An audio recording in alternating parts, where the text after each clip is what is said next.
How to get into cybersecurity in India. Complete 2026 roadmap. India is going to need 1.5 million cybersecurity professionals by 2026. Right now, we have less than a third of that number. That gap is not a problem. That gap is your opportunity. If you are watching this video, you are probably an IT professional, a fresher, or someone stuck in a tech role that feels like a dead end, and you are wondering whether cybersecurity is worth pursuing. I am going to answer that question completely honestly, and then give you the exact roadmap to get there, step by step, without wasting years going in the wrong direction. Let me start with what nobody tells you. Cybersecurity is not one job. It is an entire industry with dozens of specializations. And the mistake most people make is trying to learn everything before they apply for anything. That is how you spend 3 years studying and still feel unqualified. The roadmap I am going to give you today avoids that trap completely. There are 3 main doors into cybersecurity in India, and which door you take depends on where you are starting from. The first door is the compliance and governance track. This is where roles like IAM, Identity and Access Management, GRC, and audit-facing security jobs live. Banks, insurance companies, and large IT firms hire heavily here. The starting salary for a fresher in this track at a good company in Bangalore or Hyderabad is between 6 and 10 lakhs. At the mid-level, 3 to 5 years in, you are looking at 18 to 30 lakhs. This track does not require deep coding skills. It requires understanding frameworks, risk thinking, and the ability to communicate security to business stakeholders. The second door is the technical security track. Penetration testing, application security, cloud security, and SOC analysis live here. This track requires more technical depth, networking fundamentals, scripting, understanding of attack vectors. The ceiling here is higher, but the entry bar is also steeper. The third door is security engineering and architecture. This is senior territory designing security systems, leading cloud security programs, becoming a CISO. Most people reach this door after 5 to 8 years through one of the first 2 tracks. I am not going to spend time on this today because if you are watching this video, you are not starting here. Now let me give you the actual roadmap. Phase 1 is your foundation, and this takes roughly 3 to 4 months if you are doing this on the side of your current job. Start with networking basics. You do not need to become a network engineer, but you need to understand how data moves. IP addresses, DNS, firewalls, VPNs, basic protocols.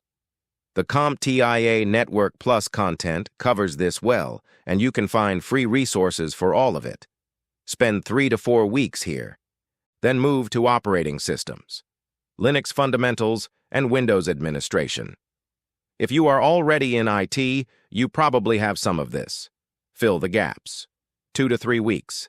Then spend 2 weeks on security fundamentals, the CIA triad, authentication versus authorization, common attack types, encryption basics. The CompTIA Security Plus syllabus is a useful guide here, even if you do not plan to take the exam immediately. At the end of Phase 1, you should be able to explain how a phishing attack works, what a firewall does, what zero trust means, and why multi-factor authentication matters. That is the baseline. Phase 2 is your specialization, and this is where most people get it wrong by trying to do everything at once. Pick one track. Just one. If you are coming from a banking or finance background, or if you are more comfortable with frameworks and processes than with coding, go with the IAM and GRC track. The certifications that matter here are SC900 from Microsoft to start. This is a beginner-level exam that you can pass in 4 to 6 weeks of preparation, and it gives you the Microsoft security vocabulary that Indian banks and GCCs actively look for. After that, aim for the Certified Identity and Access Manager certification, or CIAM, if you want to go deep in IAM. For GRC, the CISM from ISACA is the gold standard in India's BFSI sector. Budget 18 months to 2 years to get there, but you can be applying for junior GRC roles well before you clear it. If you are more technical and comfortable with tools and scripting, go with the SOC analyst or cloud security track.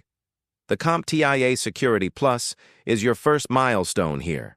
Then look at the Microsoft SC200 for cloud security operations, or the AWS Security Specialty if your target companies are AWS heavy. Many Indian product companies and GCCs are hiring heavily in this space. Phase 2 takes 4 to 6 months of consistent effort, roughly 1 hour on weekdays and 3 to 4 hours on weekends. Phase 3 is your portfolio, and this is the step that separates people who get hired from people who are still studying.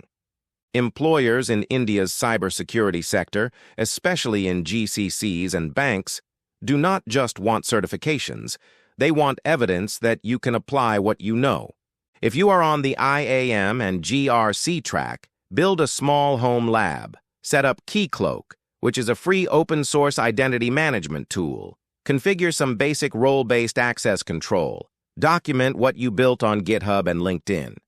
This takes 1 weekend to set up and gives you something concrete to talk about in every interview. If you are on the technical track, create accounts on TryHackMe or Hack the Box and complete 10 to 15 rooms. Screenshot your progress, write a 1-paragraph reflection on each, and put it on LinkedIn as a series of posts. This builds your profile and your skills simultaneously. By the end of Phase 3, you should have at least 1 certification, 1 portfolio project, and a LinkedIn profile that clearly positions you as someone moving into cybersecurity, not someone who is thinking about it. Now let us talk about where the jobs actually are. In India in 2026, the highest density of cybersecurity hiring is in 4 places: Bangalore, Hyderabad, Pune, and Chennai in that order. The companies hiring most aggressively are global capability centers, which are the India offices of major foreign banks and technology companies. Wells Fargo, HSBC, JP Morgan, Goldman Sachs, Deutsche Bank, Citi. All of them have large security teams in India and are actively hiring at multiple levels. The second cluster is Indian IT services firms, Infosys, TCS, Wipro, HCL, who are building out managed security service practices for their global clients. The work here is broader, and the learning curve is steep, but entry is easier. The third cluster is Indian product companies and fintechs, Razorpay, PhonePe, Zepto, and similar, where the culture is faster, the equity upside is real, and the security problems are genuinely interesting. For freshers or career switchers, my honest recommendation is to target GCCs first.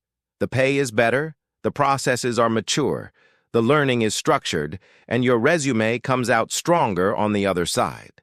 Now, the question everyone has but rarely asks out loud, do you need a computer science degree? No, you do not.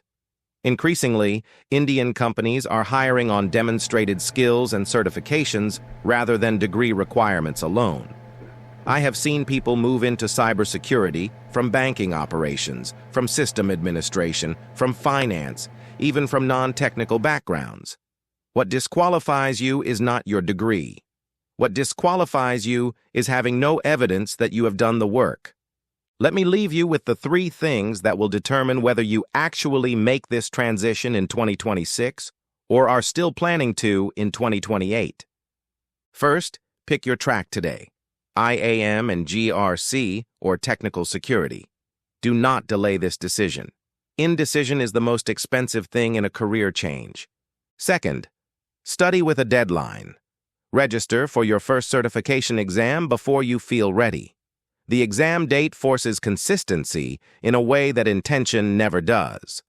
Third, build in public. Post your progress on LinkedIn. Write about what you are learning. The Indian cybersecurity community is small enough that people notice, and senior folks do reach out to people who are visibly putting in the work. The 1.5 million professional gap I mentioned at the beginning, that number is your job security for the next decade. The question is only whether you are going to be counted in it. If this roadmap was useful, subscribe to this channel. Every week I put out content on careers in tech and banking, how financial systems actually work, and the AI tools that are changing how professionals work. There is a lot more coming. See you in the next one.